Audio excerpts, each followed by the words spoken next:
Okay, we want to look at another attribute, and this attribute is called impassibility. And this simply means that God cannot suffer, God cannot be changed in his emotions. Nothing external to God can manipulate or exert influence upon him. Okay, this means that God has emotions, but they're not determined by us or anything else. The way he wants to feel is coming from his goodness and from his perfect knowledge. So I want to start off with a scenario here. This is a Bible verse from Genesis 6, verse 6. I'll start with verse 5. It says, "The Lord saw how great man's wickedness on the earth had become, and that every inclination of the thoughts of his heart was only evil all the time." Now listen to God's response to that. "The Lord was grieved that he had made man on the earth, and his heart was filled with pain." And so we look at the world now. That was the evil world that was then. Now we think about the world. Just think about current events on the news. We have war, poverty, starvation, idolatry, which means people are worshiping false gods the wrong way. There's a lot of deception. There's a lot of lying. There's a lot of sneakiness and corruption politically, with big business, with people's finances, but there's also a personal abuse and deception and cruelty towards other human beings. When God sees all these things in heaven, does it make God sad? Does it make God angry? And I think the right answer would be yes. God demonstrates, or God reacts to that with the right response. But I think that what the Bible's trying to teach with impassibility is that God cannot be manipulated or exerted influence upon him by something external. And so if the world became completely wicked, like we see the book of end of Revelation, is it affecting God so much and affecting his heart that it's altering how he responds to us? And the answer is no. Thankfully, no. In 1 Timothy 6, verse 15, it says that God is the Almighty, the invisible God who's eternally blessed. He's eternally happy. He's infinitely happy on his own. And inside of himself, in his being, as he exists, this cannot affect his personality. He is life itself. He is joy. He is peace. He is goodness in himself. And anything external to himself, he will react in the right response, but will not affect him or overwhelm him or overtake him. And so Greek philosophers like Plato came up with this idea of the unmoved mover. And this idea is that there was someone who was the ultimate first cause who moved everything else, but he himself wasn't moved. And I think some of this philosophically is true, that God is the first cause and nothing affects him, but he affects all other things. But there was a concern about this, that God was like the stoic rock, and he was indifferent to our plight and his emotions. He wouldn't feel things toward us because he can't be. He's above all of that. And I don't think this is what Christianity is teaching. I don't think this idea of impassibility or God not being able to suffer isn't saying this. But in response to this, people like Clark Pinnock came up with the idea that instead of being the unmoved mover, God is the most moved mover. And so he is so moved in compassion toward us and by us that he moves everything else. And God is so emotional and so affected by things, and he sees our plight, and it hurts his good, big, beautiful heart, that because of that, he moves in response or reaction to it. Now, I think this is better than the Greek understanding, but it's actually insufficient. And that the best way to, I think, talk about God in this relation is that he is the most moving mover. And so God in himself is moved, to feel things when he sees things, but it's not something external which pulls his heartstrings, but it's the goodness and the righteousness of his existence which self determines. God is moved within himself in his own love and his own justice. And he compels himself, but we don't compel him. And so I think it's better to say that God is the most moving mover, that he himself has these emotions which are right and they're unchanging. He doesn't change the way he feels about sin. He will always consistently feel that toward it. He will always feel the same way towards humanity as he feels towards it. Something on the outside doesn't determine for him in response and change something inside of him. And so when we think about this, that God is the most emotional being who's ever existed and ever will exist, and yet he is not manipulated or he doesn't react to things outside of him, but he chooses to act in response to himself and to his own integrity. If we use that and we take it and we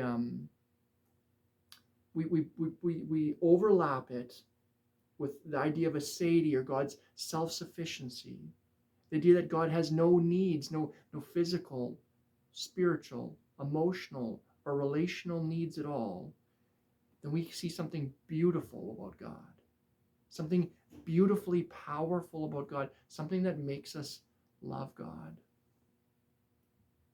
Here it is. Does God need us? Does God have this emotional need for us, or is he self-sufficient? And this is so critical that we understand this, because this is how grace works. Listen to this. Is grace grace if God needs to give it to us? If grace does something inside of God emotionally, is it still fully given by divine initiative, or is there something outside of God which needs? And so if you think about Africa, you think about, I just have this Far Side picture in my head, Far Side cartoons of the rhino, and the rhino is in Africa, and the birds are on top of the rhino, and the rhino seems to be okay with that. And there's this one Far Side cartoon where there's this dad bird and the little bird, and they're on top of the rhino, and the dad says, "Someday, son, this will all be yours." and, and it's super interesting to watch that a rhino puts up with, and I think actually is happy that the bird is on top of him eating these insects, which would burrow into his skin and just, it would cause pain, it would cause discomfort. And so he is okay with the bird living on top of him, and the bird feels safe on there, and the bird has food, and it's called a symbiotic relationship. Now we have to ask the question, does God at all benefit from us when he gives us grace? So when we think about this, the motivation where God asks us to become things, God asks us to obey, is God gaining anything by that, or is it for our good? I want to read. This is from Norman Geisler's book. I've been talking about the systematic theology, and he talks about this. I want to just read some of the verses and think about, does God actually get anything from all of this emotionally? Or does he do it completely out of his own initiative, out of his own heart, because he's love? Does he love us because he sees how pathetic we are and that we need him, and so he runs to us? Or is there something inside of him which triggers this? Deuteronomy 10:14. To the Lord your God belongs the heavens, even the highest heavens, the earth and everything in it. 1 Chronicles 29:14. Everything comes from you, and we have given you only what comes from your hand. Job 22, verses 2 to 3. Can a man be of benefit to God? Can even a wise man benefit him? What pleasure would it give the Almighty if you were righteous? What would he gain if your ways were blameless? And later in Job 35, verse 6 and 7, if you sin, how does that affect him? If your sins are many, what does that do to him? If you are righteous, what do you give to him, or what does he receive from your hand? Psalm 24, verse 1, the earth is the Lord's and everything in it, the world and all who live in it. What about this one in Psalm 50? Psalm 50, verse 10 to 12. Every animal of the forest is mine, and the cattle on 1,000 hills. If I were hungry, I would not tell you, for the world is mine, and all that is in it. And there's a couple more here that talk about this, but I think what we need to understand in all of this is that grace is beautiful because it's fully God's initiative. It's fully his decision, and he doesn't get anything out of it. The emotions that come out of God's heart are big. They're real. We don't have to have any fear that God is this stoic rock who doesn't have any feelings towards us. He does, but his feelings are unchanging. His heart is unchanging, and he does not get manipulated or changed by our fickleness. We can rest in that what God has started, he will continue. In Philippians 1, verse 6, it says, he who began a good work in you will carry it on to completion. He has the emotion and the desire inside of himself, not because of you, but because of him, to love you regardless of who you are. He has decided to start the salvation in your heart. He will bring it to completion because that is the eternal emotion he feels toward you. I want to end with this. In Jeremiah 31, the exiles, they've been shipped off to Babylon. They feel punished by God, and some of them are starting to wonder, did we go too far? Did we offered sacrifices. We killed our children on the fire, and God hated that. We abandoned God forever, and we fully took other gods, and we rejected him. We had injustice, and we hurt our own fellow Israelites. We fully went against God, and God abandoned us. He sent us into exile, and now the question is it too late? He sent us prophets. He warned us for 1,000 years, and we kept disobeying.